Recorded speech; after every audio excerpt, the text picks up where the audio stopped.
and we now get to shift gears from matters leadership to matters health.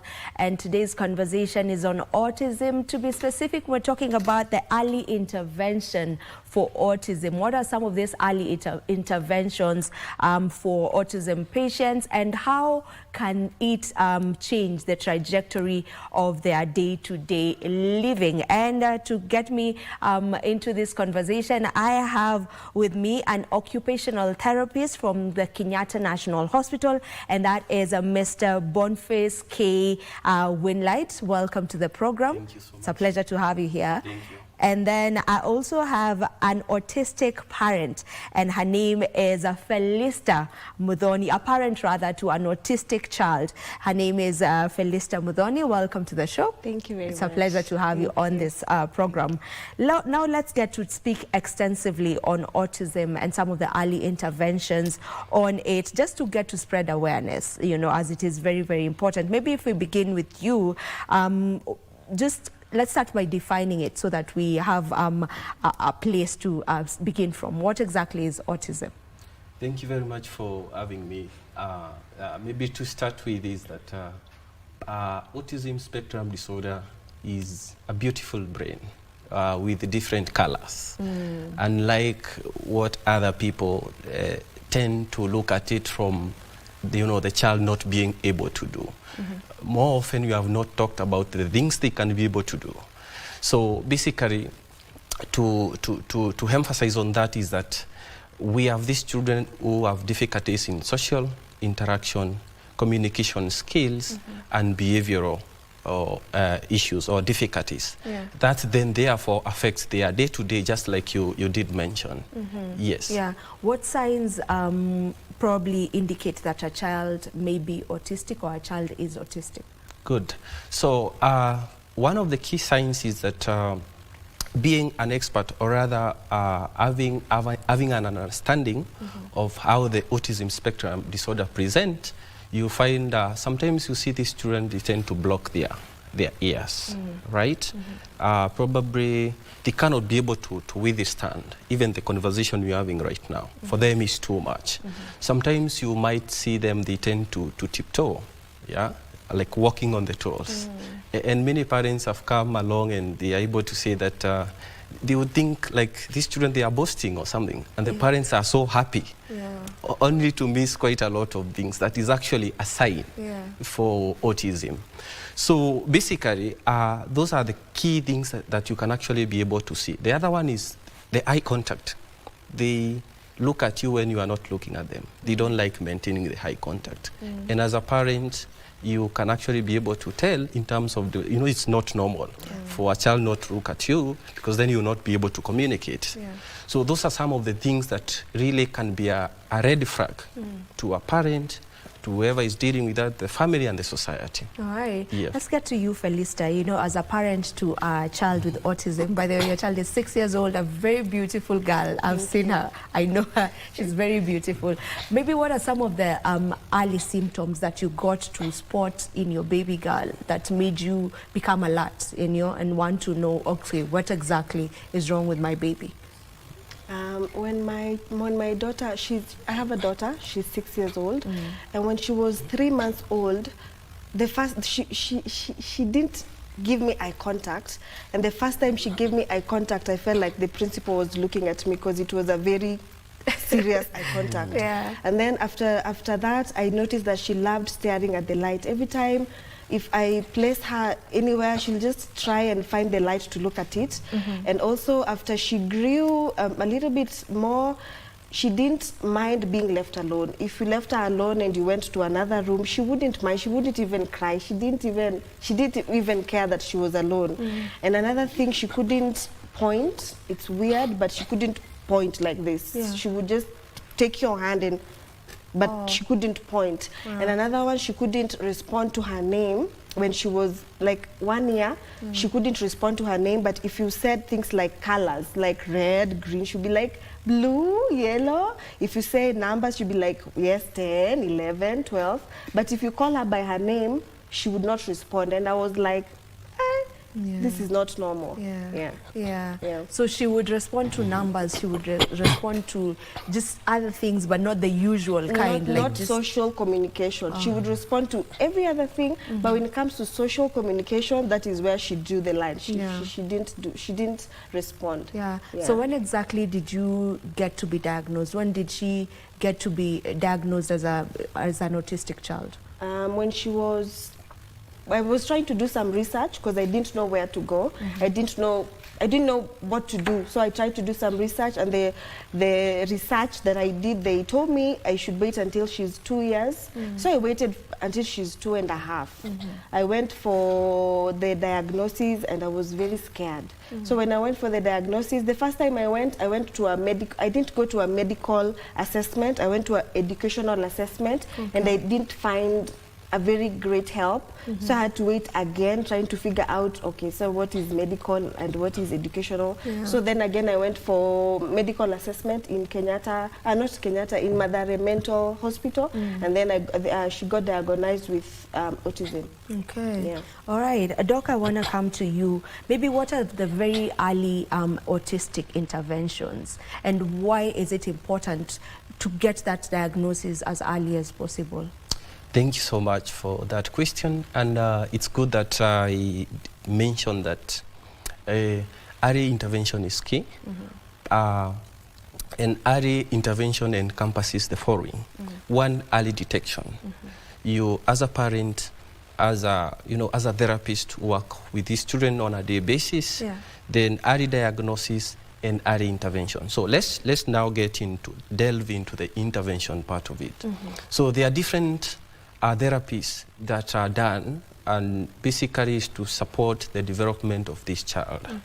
And that is done as soon as those needs have been identified. One of them is we need the neurodevelopmental pediatricians who really come up with a diagnosis for these children. We have occupational therapists. I'm one of them who work with these children on a day-to-day basis. We have behavioral therapists, we have speech and language therapists.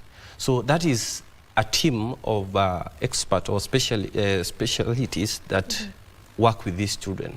Yes. So the first thing to answer your question is that we need a diagnosis first from a neurodevelopmental pediatrician, so that then they can actually be able to recommend on what then should follow. So you know, with what she said, she started noticing things, you know, things looking different with her girl from 3 months, but the diagnosis did not happen until around 2.5 years old. Maybe just where is the gap, you know, because, you know, from that early stage, she would have been able to just go to a hospital, or I don't know where exactly, because she was talking about educational and the medical bit, you know, where exactly is the gap that it kind of takes a bit longer to get to diagnose autism? Yeah, good. Honestly speaking, in my day-to-day interaction with parents, this is what they tend to say, and they have said that, you know, I could notice this is not happening, but you see, my friends were telling me, you know, there's this notion, especially for the boys, you know, boys take time to, you get the point. So of course, when you are relying, you're asking certain information from people who don't have the understanding, more often than never they can mislead you, because then you are not getting it from this information from the right people. So somebody who is trained as a therapist, not to make a diagnosis, but to just do early identification, even at 2 years, 1 year, 6 months, it's possible to see some of those red flags. Right? But ideally, according to like the universal standards of making that, it's around 2. In US, it's like 2 years. In Kenya, maybe 3 years. But what I would say is that for a parent who has been empowered, since that time the mother has been given the baby, there is this book for mother, the mother handbook for developmental milestones that can actually tell you At 3 months, the child is supposed to be doing, ABCD. They are supposed to be maintaining the high contact. They are supposed to be babbling, all those things.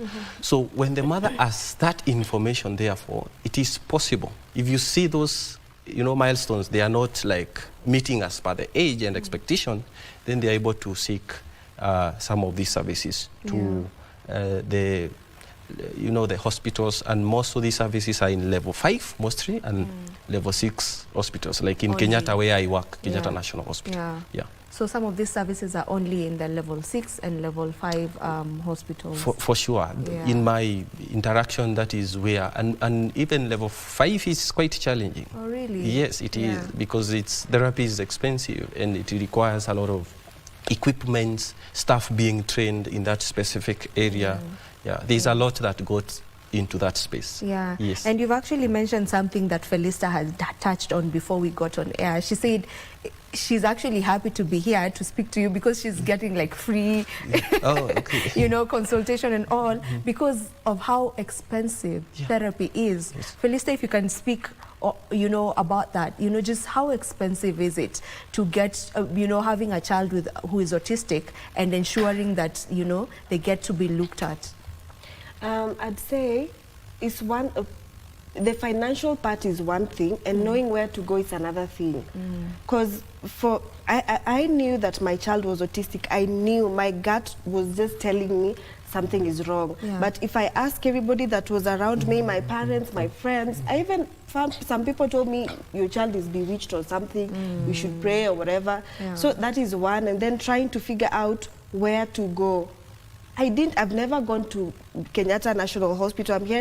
I'm like, by then there's some therapies that I was told, but I've never known where to go. Where exactly because to go I try and do research and they tell me things and I'm like, the price that they tell you, and I know you're supposed to go there maybe once a week, and if you go there once a week, you can cover maybe different types of therapies. It's expensive. To know where to go, that is one. It is a very, very huge challenge because I live in Nairobi, I work here, but I never knew, I didn't even know that I could go to Kenyatta because I thought if you're going to Kenyatta, then it's a referral thing. Maybe you're dying because if you're going to Kenyatta, it's really bad. So it never even crossed my mind to go to, it never crossed my mind to go to Kenyatta. So I went to Mathare Mental Hospital, and it is level 4. It's a national referral hospital, but specialized in mental health. Yes, they don't have all the therapies that I could need. So I tried to look for somewhere else that I could go that is a bit affordable because it is very expensive. If you go to if you go to private hospitals, they'll tell you like 4,000, 3,500 per session. And you're supposed to do it weekly. You have to do it weekly, and you have to go there maybe with a taxi or something, or lunch. So if I was trying to do all those calculations, and it's like 20,000 or more than 20,000 a month, and you're like, what? And you haven't even gone to school, trying to Jafika up, or trying to think, okay, Shule, what are we going to do? How is it going to be? Like, will I tell the teacher to try and, do something? It's quite expensive. Well, even, with what Felista has said, clearly awareness needs to be done, matters of autism, because she didn't even know where to go, first of all. Is that a challenge that is there? You as therapists and even, just the medical fraternity on that, know that there's that challenge? Definitely, and it's good that you're bringing that up. And last year we did a study in Kenyatta National Hospital on barriers to early intervention in occupational therapy. And part of the findings that we find out, majority of the respondents who are the caregivers and most of the mothers, because they are the one who tend to bring these children to the hospital, is that around more than 60%, they were telling us they were not aware of occupational therapy services. So that I totally agree with what Felista is saying. Then you realize also there was no communication as to if there is a delay on this area, then where should I go? The way she's saying. So that is actually what they were telling us. This is a study that we did. So then therefore that then could inform us on then what do we need to do? is to create awareness. And I'm happy, Vivian, that you did invite us here to create awareness to the people that there are these services that are happening. Kenyatta National Hospital, there are private hospitals within Nairobi that can be able to lend us some of these services. But the most important thing is that early detection, early diagnosis, early intervention. And this goes back to the, if, for instance, if this diagnosis is done between birth and 5 years, we all understand that at that point in time, a lot is happening in terms of brain development. So it's even able to change a lot of things in terms of how this brain of this child is developing. So you can actually see the importance and benefits of early diagnosis, early intervention. We can actually be able to support this child, work on the communication skills, the adaptive behaviors, the anxiety, which is really common with them. The way they function is, we cannot understand. We cannot understand. I mean, we can only try to understand them. Yeah, sometimes I give this analogy. It's like when you're in the traffic jam. You are stuck, the whole highway. You cannot move, you cannot go back, you can't, I mean, you're just there. So that's how they feel. And you did say how your child gets overwhelmed. So the question is, do you have that understanding how to deal with those meltdowns whenever they present that way? I mean, what works best for your child? Because again, it's not the same. Every child presents differently. It's different because actually there are autistic children who are completely non-verbal. They cannot speak at all. But then there are those who actually speak, and you know, like Felista's daughter is verbal, very verbal. She speaks very nicely and all. She can communicate her needs, you know, and that's really good. 70% studies have shown that children with autism spectrum disorder, they are verbal. There's the 30% now that is, you know. And then the other thing is that that brings the question of you're saying about the early, I mean, I like the point of you state at some point without, you know, knowing what to do.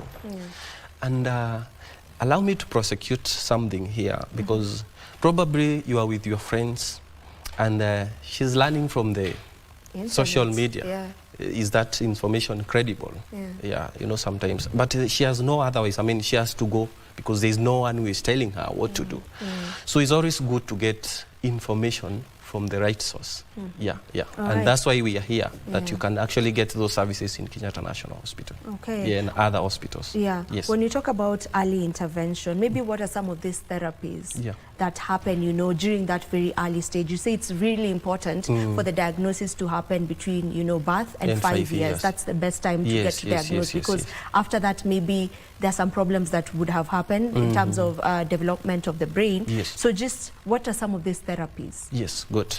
So occupational therapy is really key. And what happens is that after the developmental pediatricians has established or come up with a diagnosis, most of the time the plan is referred to occupational therapist and then probably speech therapist. But you see, for occupational therapists now, you know, for us, we are working on the attention, building the, you know, the communication skills, making these children to be independent in activities of daily living, like feeding, dressing, you know, engaging in play. You realize some of these children, they tend to play alone. They don't like the social spaces. They want to be on their own. So here we are using such intervention like play-based therapy. We all understand the occupation of a child is play. They only know how to play. That's their job. Yes, that's their job, by the way. For them, it's feeding, playing and sleeping. They don't know anything else. So we need to enhance that. Play, scientifically, it has a lot of benefits in terms of developing the brain, and those specific parts of the brain that are responsible for speech, for language, for communication. That's why we are saying occupational therapy services is really key. Yes. Felista, when you now got the proper diagnosis and now from Mathare, how now did the intervention, you know, look like for you? You know, what sort of therapies is your baby girl taking at that time when you immediately got the diagnosis? hey, Mia, where? Why is the way? I'm hearing of things and I'm like, we're supposed to do that? I didn't know it. It's new to you. I didn't, because we have, I'd say my journey is still very sketchy. I'm still trying to fix. She's 6 years old right now, and anybody that knows me knows I'm an autism mom. I always talk about autism, but I try to talk about it na nguvu yangu yote, so that someone can hear and help me. Because when I went, when we started the therapy, we started with hydrotherapy, and we did hydrotherapy for like 2 months, and nobody was telling me, after this, this is what you should expect. I needed someone to hold my hand and explain to me, this is what you can expect to see maybe when you go home after this therapy, and maybe the whole of this week, this is what you should be looking for, so that when you come back, I can say, me, I'm in the dark. We go for therapy, like, 4 years later, and we just go and anywhere we find anything, we do it, and I'm in the dark. I'm here to try and learn something new. So sorry for that. It shouldn't have been that way. And maybe, Vivian, just to mention something is that we need to look at this space holistically. In fact, the first thing, it's not easy. It's a journey. I interact with these children on a day-to-day basis. It's overwhelming for the parent. In fact, the first person who needs more therapy than any other is that parent. It's the caregiver. Is the caregiver. That's where you need to start. Then look at it now. The people who are working with this child, are they equipped? You know, I like you asking, like, no one is explaining the expected outcomes. That is a question of looking at the evidence-based. I mean, is this intervention, are they working? Are they scientific? Or is people just doing their own things? It is scientific. It is evidence-based. You can be able actually to plan once you have done an assessment, identified the needs, and you prioritize. And you say, this is what, for instance, most of them, they really struggle with the high contact. So for me, like, I want to have that high contact. I need to work on that, because it is through that then we can actually be able to build on communication. So that is also something that is worked on in some of these therapies. Yes, Is that something that you've gotten to work on with your daughter? Is that something that when you go for the checkups and the therapies, is that something, one among the things that is? We've not done that one for eye contact, because my daughter knows how to mask. She can give you eye contact for like she'll pretend she's giving you eye contact, so you won't know that she's not giving. She'll pretend. But we do. The first time I went for therapy, I asked the occupational therapist, therapy is play. Like, I expected something else, and through those small little plays, it turns out that it is very effective. So they've done other small things like jumping on the trampoline, and I was like, why is it a must that she jumps on the trampoline? Because you feel it's just a game. She can just go and play it when she's in school. Because every week we have to miss at least 1 day of school so that she can go for therapy. And the first time I went there, I was like, you mean we're just here to play? Can't she play when it's break time when she's in school? And I was told, no, it's different kind of play that helps them with other social communication and other things. Okay, the doctor can continue from there. Sorry. Okay, so that you see now the aspect of not communicating. You know, she's struggling later. This should have been during the assessment, communicating clearly on what are the steps to be followed. We will be jumping on a trampoline for how many minutes, and what does it help? That helps the mother or the caregiver to understand. And they can be able to replicate that in other contexts, which again helps even us to actually achieve those outcomes even faster, reduce the cost of therapy, you know, because now, like, it's a well-coordinated approach where the parent is doing something at home, in school, and the community as well. And just to finish on what I was talking about, the approach that we need to take. Once we do the early detection, because it is in the hospital setup that these interventions are working, so that, again, this child is going to a school. So the question is, how is that school equipped to understand this child, the difficulties that this child has, and how they need to be supported? Is the school have an understanding? Do we have schools in this country Are they supportive? Yeah. Then again, in the community where this child is coming from, are people aware of this condition? The stigma, because that can really overwhelm her. You know, unasikia mambo ya, you said people would say is uchawi. I mean, surely that can really, you know, torment her. And as a parent, you know, all the burden now falls under her. So we need to look at the hospital, schools, and the community. We need to have a synchronized kind of a system that is working. Yes, yes. How far away are we to get to that point where that synchronization is just seamless, you know, making it easier for the autistic child and for their caregivers? I think how far away are we? I mean, it's interesting, but maybe what we need to do is to create awareness. Number one, for me, I'll look at things in a very objective way. I mean, when these parents come to the hospital, for instance, if I'm meeting with her for the first time, I need to make sure that I explain, I identify the needs, I make her understand. And what are the expected outcomes? Where next? Where do they need to go? School? What kind of schools? You know, all those things. So to answer your question directly, I think first, a lot of awareness. We are far from... still have a long way to go. We have a long way to go. But I always believe, like, let's do something. Yes, if I empower these parents, probably within the estate, when they move around, they can actually be able to talk about it. And other parents will feel and tend to go and look for such services somewhere where they are being offered. So actually, let's do something. Actually, speaking about doing something on awareness as well, this is something that you do, Felista. You know, just someone taking a look at your social media, specifically on TikTok, I see you speaking about autism every now and then. Probably what gave you that push? Because I know there are very many parents with autistic children, but they did not, you know, they are not doing the advocacy. What gave you that push to decide, okay, I'll be speaking about autism? Being in the darkness, not knowing what to do, not knowing where to go, not knowing who to talk to. I don't know much about autism. I research because I realized nobody is going to, okay, we go for therapy, yes, but I want to know what can I do at home?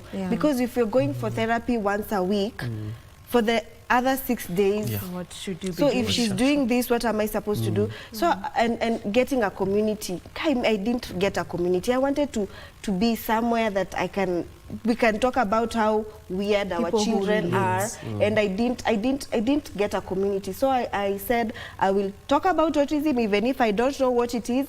I will make sure that I'm making noise, and through this my noise I will find someone who will tell me this is what it means. So when you told me there's a doctor coming, I was like, I will come. I want to hear something because I want to learn something, because I want other parents to know. I want because we were talking about schools, and when it was time for my daughter to join school, I was so confused. I was told that she's supposed to go to a special school. So when I was going to look for these special schools, they're dealing with children that are they have very severe level 3 autism and other mental challenges that they don't study. They just taught how to tengeneza shanga and you know, small things. So I'm there, I'm confused. I can't take her to a special school. I took her to a normal school, but at some point we had to stop school because it was overwhelming. And I was back on the drawing board thinking, okay, what am I supposed to do? So I went back to the school and I talked to the teacher, and I told the teacher this is how it is. And now after class, teacher has to give her tuition, so that maybe if she was not, because you can be talking to her and she's like, me, I'm going for break, like me nimeenda nje, like so you need someone that will sit with her maybe after classes so that you can explain. She's very fast when it comes to studying. She loves facts. Atazishika haraka sana, but now for her to understand what you're saying, because you need social communication, sometimes she has low attention span. So I had to talk to the teacher, give the teacher extra tuition money so that the teacher can try and teach my daughter after classes. So she's going to normal school or special school? She's going to normal school. She's going to normal school. You know, I want you to speak a bit on the schooling. You know, how does that look like, you know, for autistic children? You know, as she said, it's kind of confusing. She went to a special school, but it was probably, let me say, too special, you know, for her child, you know. She goes to a normal school, still now it's like there is an in-between. So how does that look like for parents with autistic children? Maybe before I answer that, it's good that I clarify that I'm not a doctor, I'm an occupational therapist. It's good to refer to that. You refer me as an occupational therapist. So on the question of schooling, it's really a challenge, even from us in the health setting, because for us, it's early intervention. So you can imagine, I think they get into playgroup at 3 to 4 years around there. So for me, if I start with this child at 2 years probably, and I've been able to work on these sensory issues by offering sensory integration therapy, is actually one of the therapies that you did ask. So they're able to self-regulate themselves, and they're able to focus and do things at least with some minimal level of assistance. So the next question we ask ourselves is, do we have schools that now they can actually be able to take these children and actually be able to help them enhance their learning?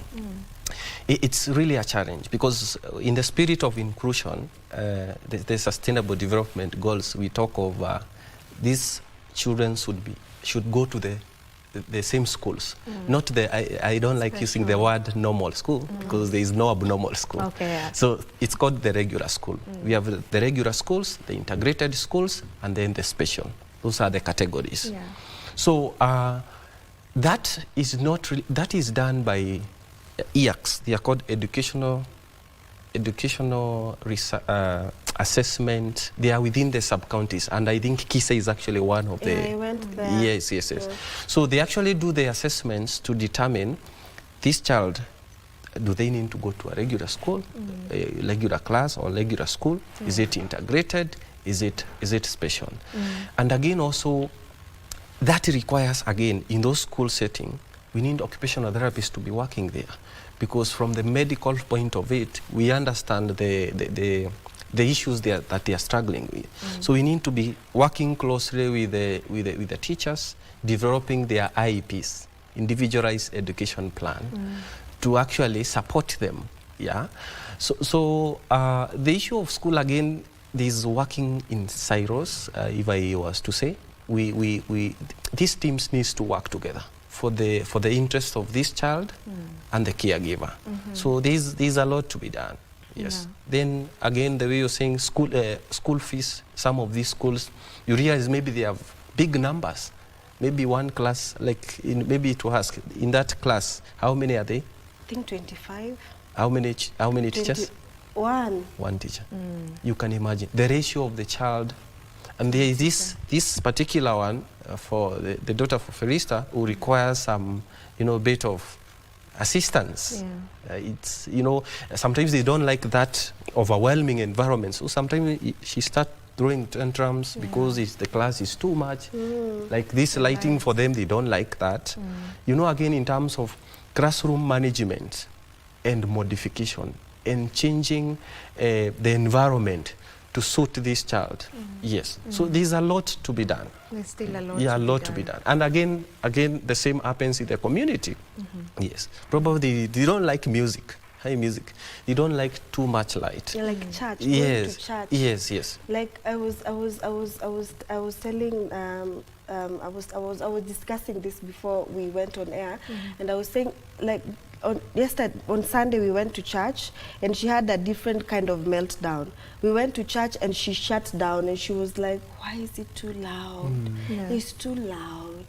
They're too loud. I don't like it. And sometimes it worries me that if you're this sensitive, do you know this world? And you'll find people telling you, you need to teach your daughter how to toughen up. This world is not for the weak. And I tried that, and wacha niseme kiliniramba. Reality was that she can never be like other people of we call them neurotypical. They can never be like them. So you have to try and just learn how to work with her and walk with her in that journey, because it's overwhelming. Even the smallest things can be overwhelming. I noticed you wanted to jump onto that as she was speaking about some of the meltdowns. Some are extremely extreme, some seem really low, like you don't know where the balance is at. So, and to our viewers and whoever is listening to us, we need to be very sensitive yeah, when we are dealing with a neurodivergent population. I did start by saying these are beautiful brain with different colors. Yeah, they have a lot of good things that they have, and we need to pick it up and nurture them. And like looking at it, you know, that person who was telling her that this world is not for the wicked, surely, you know, it's probably from a point of lack of understanding. Exactly. And this is why we are having this discussion. So again, you need to do a comprehensive assessment. Like in Kenyatta National Hospital, we have to do a comprehensive occupational therapy assessment to determine which are the areas that we're having challenges with, so that then we can actually be able to prioritize.